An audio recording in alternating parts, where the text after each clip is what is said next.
Well, good evening, everybody, and welcome to this special Ipswich School webinar. A really warm welcome to you, parents of the prep children who are here to see this webinar this evening, where it's a very special chance for me to introduce my successor, Nick Gregory. In fact, in a moment, he's going to join us and he'll say a little bit about himself. Then there'll be a time, if there are any questions, and we've had a few sent in advance, for you to ask that, but there'll also be on the screen, there'll be a little phone number and an email address if you have any questions that you would like to send in, and we will do our best between us to answer those questions. So it gives me great pleasure to introduce now Mr. Nick Gregory, who should be joining me on the screen any moment now. So welcome to Nick, and a great pleasure to see you here on the screen. And I'd like to hand over to you for you to introduce yourself to our prep parents, Nick. Yeah, brilliant. Thank you for the opportunity. Thank you, everyone, for giving up the early part of your Monday evening for this purpose. It feels slightly surreal. I'm sat here in Gloucestershire looking out at my borders, wandering over for supper, and here I am knowing that I'm talking to people in Suffolk. I don't propose to overdo the autobiographical stuff. You'll get a sense of me with some of the answers I give this evening, but I just thought I'd mention my family perhaps rather than me. And we've lived in and around schools for more than 20 years, my wife Helen and I, and then the children when they've come along. So we were at Merchant Taylors in Northwood, a highly selective day school. That was around the time we got married. We came back to Ipswich actually to get married.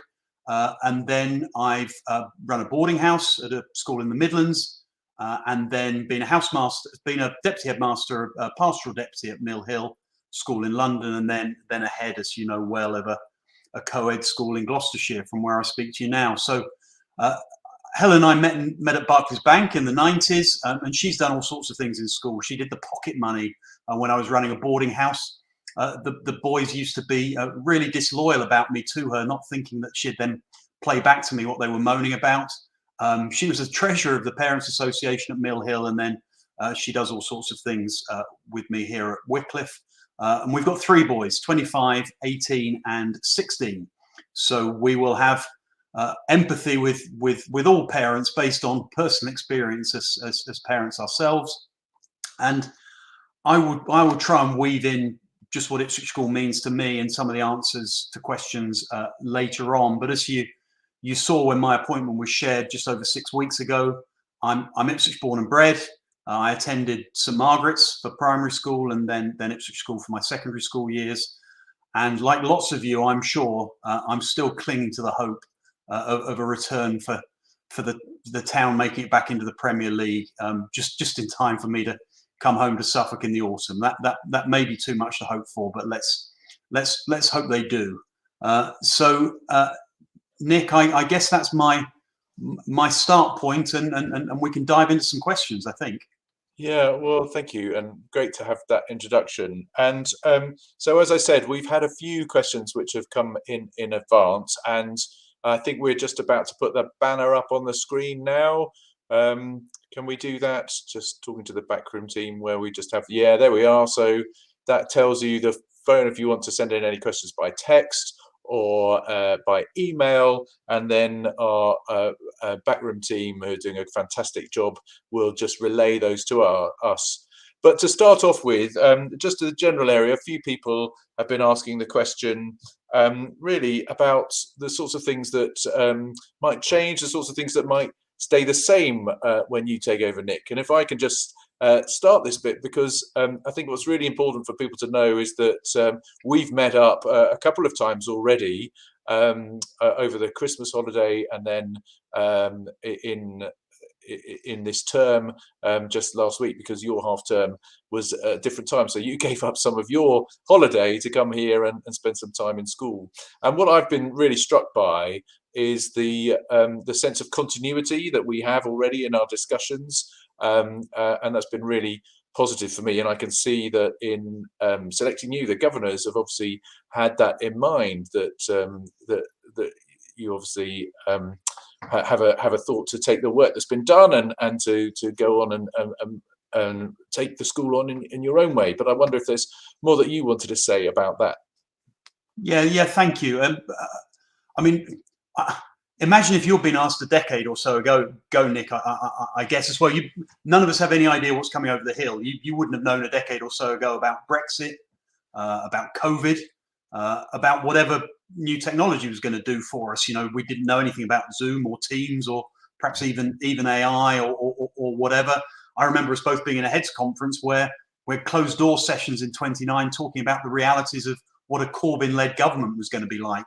And then 2 months later, Boris Johnson got his majority. And yet throughout that period, you succeeded in leading the school, and pupils have continued to thrive and achieve in all the areas that they have. And so I guess framing it is what we need a steadfast sense of purpose and a sense of what makes us us. And I will explain what I mean by that a little bit later. But also we need the agility to be flexible for whatever comes our way, in the times in which we live. We just need to reimagine and reframe what's always made Ipswich School a great place to be educated, what's made an Ipswich School education special. Now, I think a great education has three main elements. There's an academic element, an extracurricular element, what goes on outside of the classroom, and then what I broadly call a pastoral element. That can be the need for very, very direct support and intervention for certain children, but people just taking an interest in them. People actually understanding the responsibility that comes with the privilege of attending a great school, perhaps understanding what service and charitable engagement really is about. But those three things, academic, extracurricular, and service. And so thank you for being so kind about the continuity that I'm going to try and bring. But Ipswich School needs to strive to continue to be what it's always been. It's a centre of excellence, perhaps the centre of excellence in the region, in every area of its provision. Music and the arts, they're in fantastic shape. I knew the music school would be impressive, but the facilities for design and technology and art really impressed me when I was in school for a couple of days, 10 days ago. Excellence in the academic curriculum, and then excellence in a range of sports and CCF and D&E. And I think those are all timeless qualities of a great Ipswich School education. And then just the other thing, just in framing this initial sort of attempt to talk about the next few years, it's really important to me, because it's important to me as a human being, that the children have pride in being from Ipswich, in being from Suffolk, in having attended Ipswich School. I want them to have a real self-belief. Why can't we be at least as good as anyone else in the country if we work hard and we back ourselves? And I'm seeing the musicians achieve that at the moment in the senior school. Earlier in the year, the girls cricketers are achieving that. Why can't we compete with anyone in the country? I know people have won Olympic medals that have been in the school in your time as head, but I really want them to have a sense of possibility and ambition and optimism facing their futures. And I know I'm talking to mums and dads of relatively small children, but I want to share their ambition and their optimism for their children. I want us all to be proud to be from Ipswich and from Ipswich School. I'm really intrigued to pick away at that big goal that you've set for us about being the best loved school in the country. I'm really interested to sort of get under the skin of that a bit more. The idea of being the best loved school in the country. But I guess ambition and optimism, reframed in whatever the next few years challenge us with, they're the things that are in my mind. Yeah. Oh, well, thank you for those answers. And of course, we have a school coat of arms which has a motto underneath it, Semper Eadem, which uncharitably you might call always the same, but we prefer to translate it as always constant. And there's something about a constancy, which means, if we want things to stay the same, things must change. We have to do things differently in order to keep some of our constant values to the fore. And so I think that's obviously part of your plan. It's not going to look exactly the same, but there are those constant threads which go through, and that's really good to see. We've got another a couple of questions here, and one chimes with something that was asked before, and perhaps just developing the theme that you just mentioned now, Nick, which I I might take, which is, what's the school doing to plan for VAT on fees, which is in the Labour Party manifesto. Well, the first thing I would say is we've been looking at this as an issue with governors for many months already. It is rather shocking to me that we might be one of the few countries in Europe which has a consumption tax on education, and that does seem to me like a quite a regressive step. But nevertheless, if it is coming, we have to plan for it. One of the problems with that is it's difficult to plan in all of our schools because we don't really know the full details of the mechanism by which it may be levied. If it is VAT, that's one work stream that we've got going already, because if VAT is used as the mechanism, then obviously there's the VAT recovery scheme, and so VAT that we've paid on some other purchases and capital projects will be able to offset that. And I think the main thrust of all of the governors and executive preparation is to try and offset as much as possible in terms of passing on to parents. Of course, if it's not VAT, which is the instrument, it's a levy or something different, then there may be other ways in which we can structure things. And so we're looking, as many schools are, about just the structure of the business, whether the provision of education would be different from the asset ownership, all of those sorts of things. And you can imagine that we've got a number of different work streams going on because of the uncertainty about the mechanism by which it will happen. But what you should know is it's been occupying the minds of the governors and the executive for some time, and there are a number of different working groups looking at different aspects of how we might deal with whatever may be coming. Rather in the vein that you suggested, we don't quite know, Nick, what is coming in that way, but we're preparing for it, and that's quite important. So that was the VAT. There's another question which has come through, which is, what is your view of having smartphones in school? We've just had the first day of a new way of working in the senior school, where our smartphones are out of sight and not available. Previously, we had a sort of manners-based ruling where you had to put your phone away if you went through a door, that you shouldn't be using your phone for anything that lasted for longer than a minute, that sort of thing. But we found actually that the attraction of the smartphone was just too much for our pupils to resist in tune with that. So we've gone for a slightly more prohibitive approach.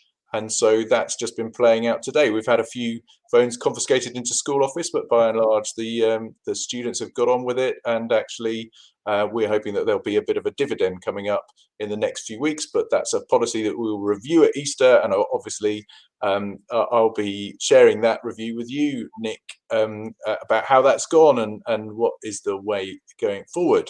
I don't know if there's anything you wanted to add about your views on these things. No, I think it'd be really interesting to see what the children in general say about it, but also what sometimes the sensible children will admit to you that they'll say, "Oh, we didn't think it would be a good idea, but we've been surprised how it works in practice." The more you can get to a stage where they take ownership of it themselves because it's their community and they like the fact that it's consistently applied, then the better. I think I have a bit of a feeling about all great school environments that the senior pupils also make the weather a bit, and if the senior pupils are on board with things, just like if the senior pupils are kind and inclusive and all those sorts of things, it then sets the example for the rest of the pupil body. You forget sometimes how much the younger ones really look up to the older ones, so it'd be interesting to see how it beds in. So we have a slightly different dynamic where I am, because we're about half the size in terms of the total number of children in the senior school, and it's a year 9 entry senior school. There are no phones up to year 8, and so it's a slightly different environment. But yeah, I'm really interested to see how it pans out. Yeah, so I think that's what you said there was quite important. Or I perhaps should have said, because we arrived at this new policy after consultation, which we signalled, and we spoke to the student councils in particular.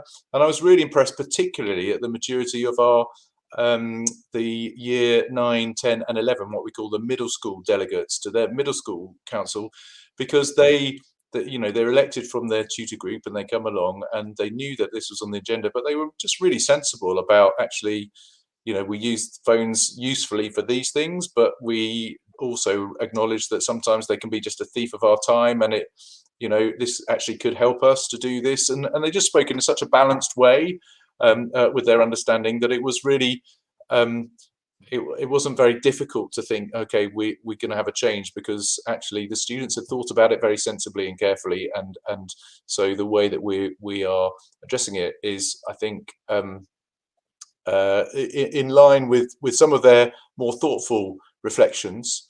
I do think that we are trying still to not to be completely prohibitive. I know perhaps the Secretary of State would like all schools to completely ban mobile phones, but I just thought that her announcement was missing in the point about education.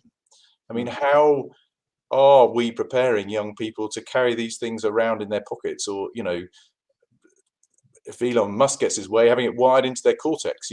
Actually, this is not going away. That's something that we're going to have to learn to live with, and part of our that pastoral piece that you mentioned earlier, Nick, is we're preparing our students for their lives beyond school, and that's about their self-care and self-management, but also some sense of self-discipline as part of the policy. I think is going to help educate them, and that's part of what we talk to those pupil councils about.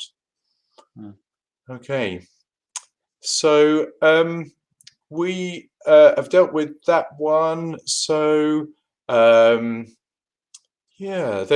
another question that's come in here to you, Nick. What are your educational values? What's your view of preparing people for their lives beyond school, and what's important in that journey? Yeah, I sometimes find myself asking people at interview. It's a big thing, isn't it, in headship, about the quality of people we recruit, and if we can recruit the right housemistress, head of department, teacher, deputy head, what will success look like in a few years' time if I appoint you today? And I suppose I turned it on myself a bit in preparing for this evening, and I was thinking, if I've got a prep age child, I'd expect this new guy to tell me, well, what might my child leave Ipswich School with? What might they be like? So perhaps that might be a way to attack it to start with. And I think I have a bit of a mantra: body of knowledge, portfolio of skills. There's a body of academic knowledge, of course there is, but then we need to equip children with a portfolio of skills, and what might those skills need to be. And I also think there's a really big piece around producing good people, producing good people and talking about what character development is, but also helping you to know yourself. And as we all look back on what we were like as 16, 17, 18-year-olds, of course we weren't the finished article, but we were en route to knowing how we thought and learned, and what our moral compass might end up being. So by skills, a great education, it should give you a chance to learn how to communicate in all sorts of ways. It should give you a chance of how to work in a team and collaborate, be creative, think critically. If you ever want to Google this sort of thing, go on the World Economic Forum and write in 21st century skills, and there's some really interesting stuff on what people are saying we need in the 21st century. And as you just mentioned, Nick, and talking about phones, whatever digital literacy looks like, if I'm talking to parents of an 8-year-old today, 10 years time, what do we need to equip 18-year-olds with in order to both access technology responsibly, use their phones responsibly, but also to be able to use those things with facility?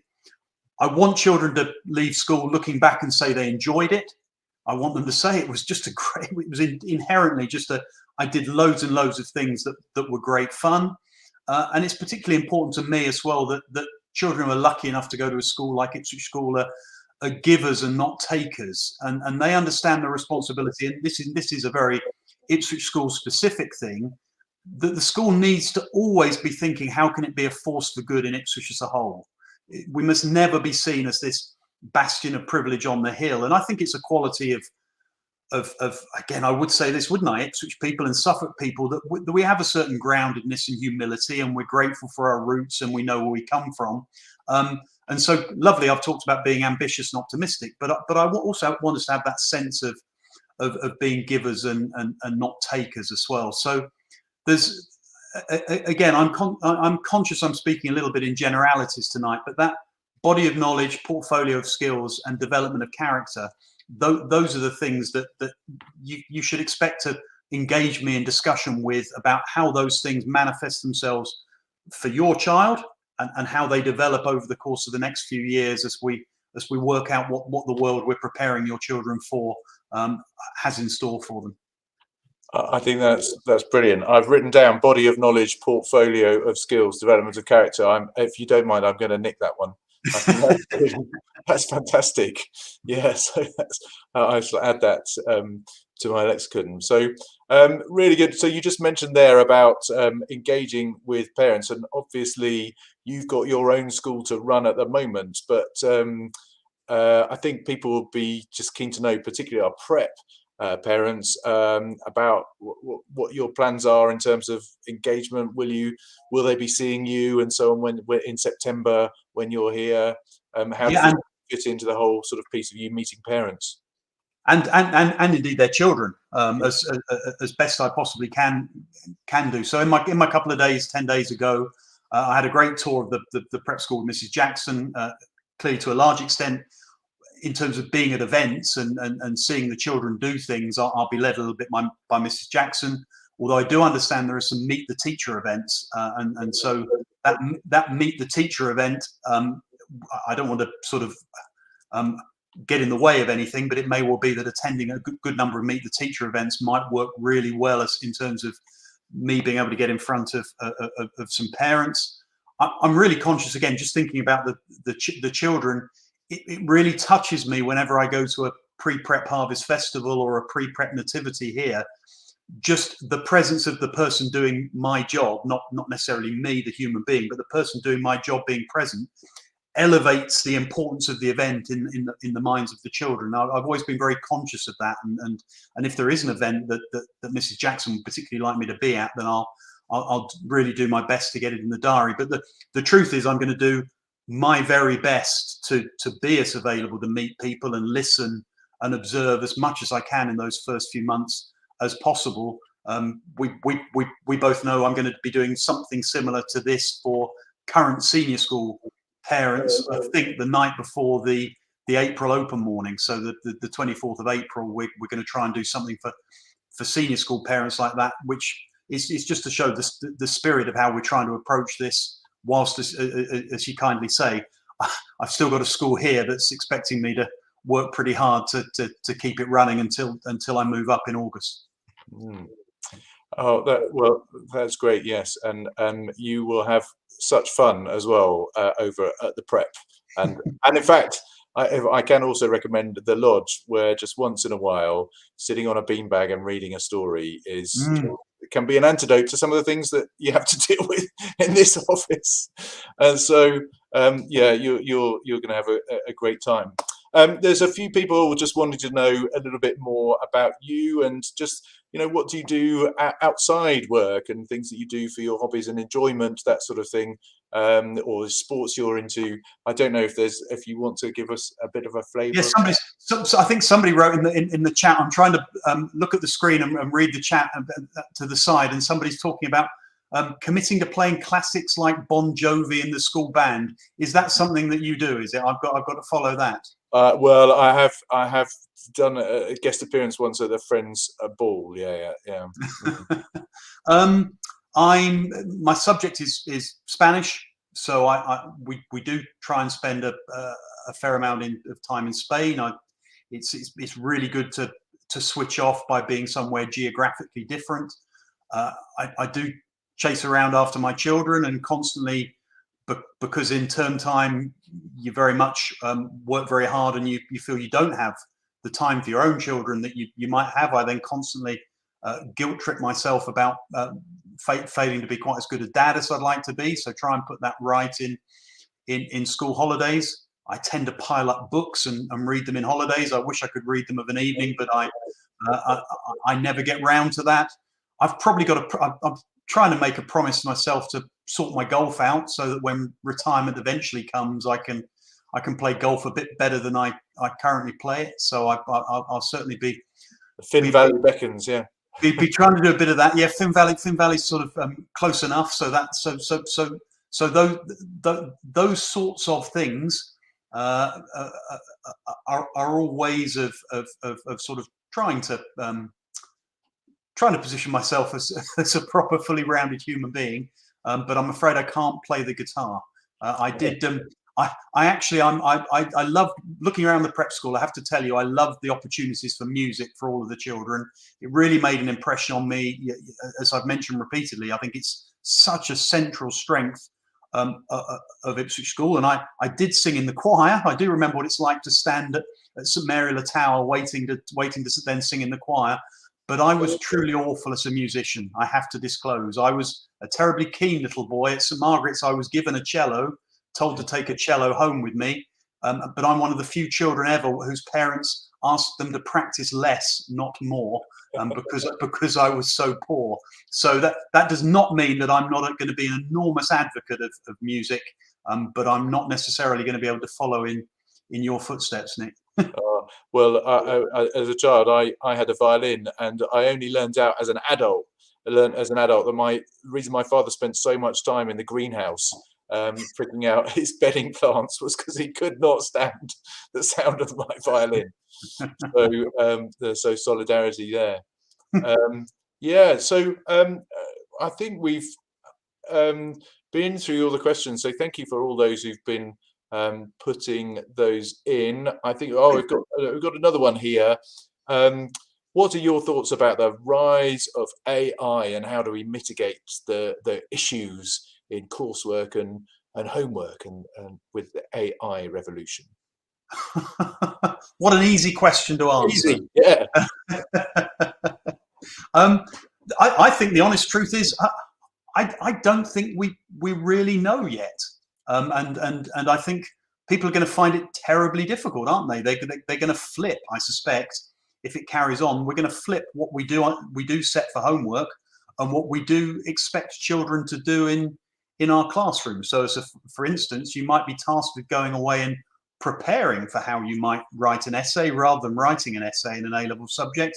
And we may then actually have to have you write the essay in front of us in controlled conditions. Now, clearly, how we embrace technology and use technology. I mean, I'm old enough to remember, and I know it's a facile example, the introduction of calculators, and we were told nobody would ever be able to count again.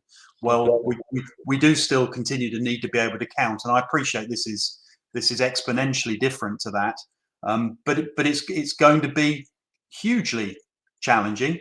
But that's why I talked earlier as well about there'll be certain timeless qualities of a great education. I'm so sorry, I've got a clock in my room. There'll be certain timeless qualities of a great education, and we've just got to work out how they operate in the modern world. I don't know if you've done any thinking already with Mr. Allen and people like that, Nick, about AI. Yes, we have. In fact, we had training day just before half term, and every department spent a bit of time with some AI tools, because, I mean, going back to your great saying, a body of knowledge and a portfolio of skills, actually the skill to be able to use AI, to leverage it, is actually probably going to be quite important in the workplace of the next few decades. And people who are not afraid of it, but actually know when to use it, but also have the discernment, perhaps with their body of knowledge as well, to know when it's garbage. And so I think actually people who can walk that line will be highly valuable going forward. So I think that those are it's something all educationalists are watching this space, but I think, again, prohibition isn't going to be the answer, and what we need to do is find that right balance, coming back to that word, where we are developing people's knowledge and skills for themselves, but also encouraging them to use those tools. I mean, I like the calculator example. I think that's really good. But I still, some of the most adept people with finances, numbers, and people who are just doing, you know, quick calculations in their head. And obviously, we've all got a calculator at our fingertips now. But actually having that feeling for the numbers and whether something's sensible or not is still a really important inherent skill. And I think that's so that's a really good example to think about. Yeah. So I wonder if I could. I did see a question that was shared in advance of this evening about what somebody called "What's my leadership style?" I think I'll probably rather not sound as self-indulgent to suggest I've got some grand leadership style, but how I've gone about being ahead so far, and share that with people. If I could jump on that, if I may. Yeah. I pride myself on, and this will be great. It will be put to the test by Christmas, won't it? Whether children go home and say this, but I pride myself on knowing who all the children are and seeking to be as visible as possible. I try and communicate really clearly, simple messaging. An example of which is if you met many of the children in my school, they would say, if he's going to write a report on me, he'll always look first at my attitude and approach to my academic work.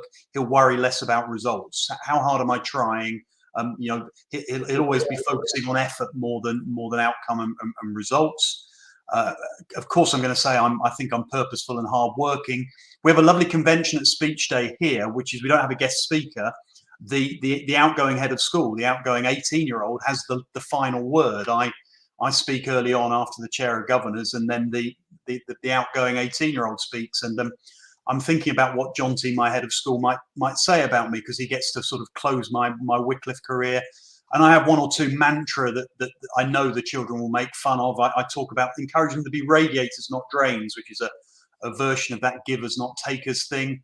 I talk about making sure they think carefully about getting into good habits around sleep, diet, and exercise. And these things sound terribly simple, but actually often when things are going wrong in adolescence, if you could get back to certain sort of basic things, those things can help greatly. So those are examples of how I go about trying to do the job, and I certainly will be trying really hard so that by Christmas everybody in from year 7 upwards, where I'm going to be trying to be most visible, says he knows who I am, Mum. He knows what I do. He knows what I like doing. He knows my name. That will be a really significant objective for me in those first 3 months.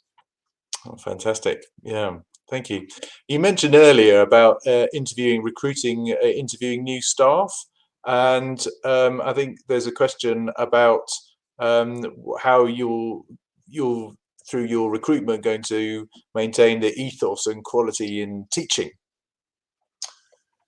Yeah, and I think a good amount of that is getting under the skin of, you know, why us? Why do you want to work here? And hoping people have done their homework about some of the things I've talked about, that we've talked about, that make the place distinctive.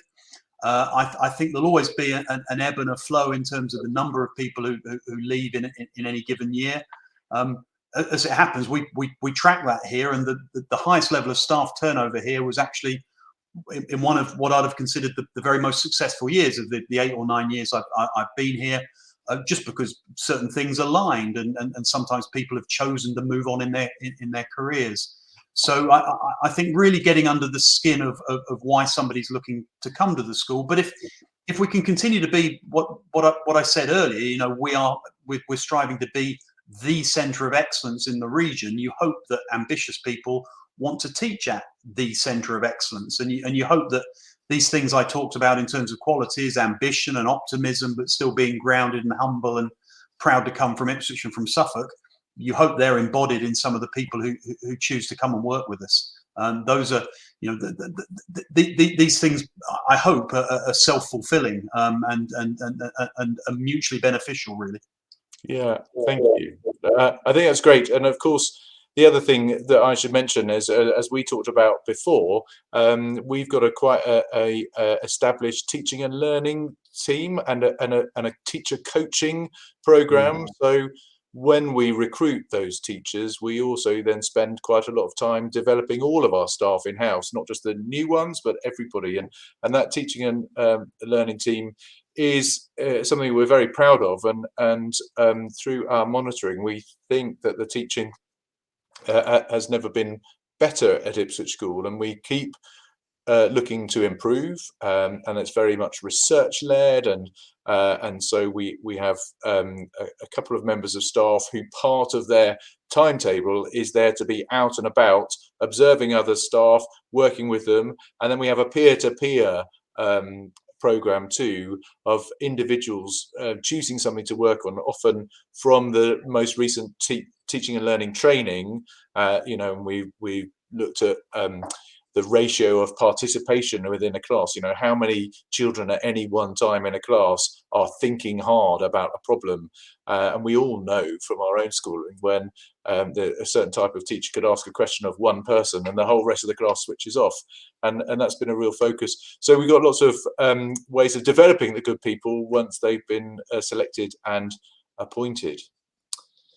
So that's been I think a really good Q&A. I hope for the people watching at home that you've enjoyed meeting or e-meeting Nick Gregory. I hope that you are at home looking forward, as I am, to seeing how the school will develop as Nick takes over. And I hope that you've enjoyed as much as I have that prospect, having met the man himself. So Nick, thank you so much for taking this time out. I know, as we said, it's a bit of a strange phase where you're doing these sorts of things, whereas you've still got a full inbox and a full workload to do in your own school. We appreciate it very much that you've taken the time out to come and speak to our prep parents. And I will wrap things up there. Thank you all very much for watching at home too. Bye bye. Not at all. Thank you.